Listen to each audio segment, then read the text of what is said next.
បាទជំរាបសួរអំពូមិញពុកម៉ែបងប្អូនអរគ្នាបាទនេះមកសិមាសិតឆ្នាំ2020បងប្អូនដែលថ្ងៃមុនខ្ញុំធ្វើតេស្តមកបោសាកបងឆែកមួយជើងក្រោម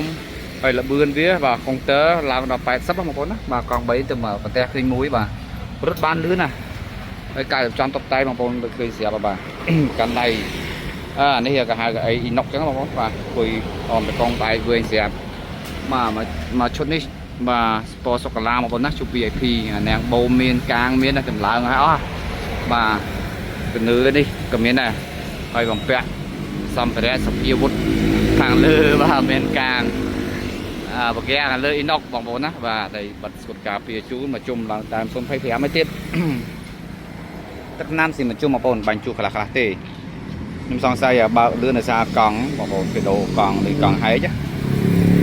បាទចឹងបានលបឿនបើកលឿនណាកុងទ័រដល់80បាទវ៉ាឡានដាច់ប៉ិតហ្មងឥឡូវយើងជាអៀតទីបងប្អូនđangផ្លាកលេខភ្នំពេញនេះបាទសបហាញបាទកាងអ៊ីណុកទៅតឡើងថ្មីអានាងបូមក៏តឡើងថ្មីបាទយកទៅនឹងខកចិត្តខកម្ដងហើយបាទតបោ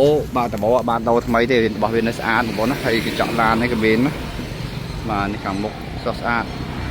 បាទក៏លេងភ្លើងលេងមុខអស់ហើយកង់3នេះ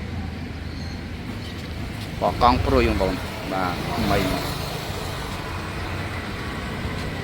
តាមប៉ាស្ពតសងខាងនេះកន្លាញអញ្ចឹងក៏យើងធ្វើទៅបាទស្អាតបងប្អូនជិះស្រួលវត្តនីដល់អែមបាទជិះស្រួលមែនតើបាទហើយក៏បើបានលឿនដែរលបឿន80នោះបងប្អូន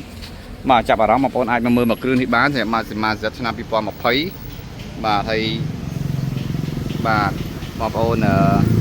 បាទមានកង់3បាទ TVS បាទចាតូចឲ្យវាយតូចង់បានឡើងសេរីយក020នេះក៏បានបងប្អូនចង់បានថ្មីក៏បានទឹកក៏បានដែរហើយប្រម៉ូសិនមានតែដែរបាទអត់បានបញ្ចេញហ្នឹងនេះ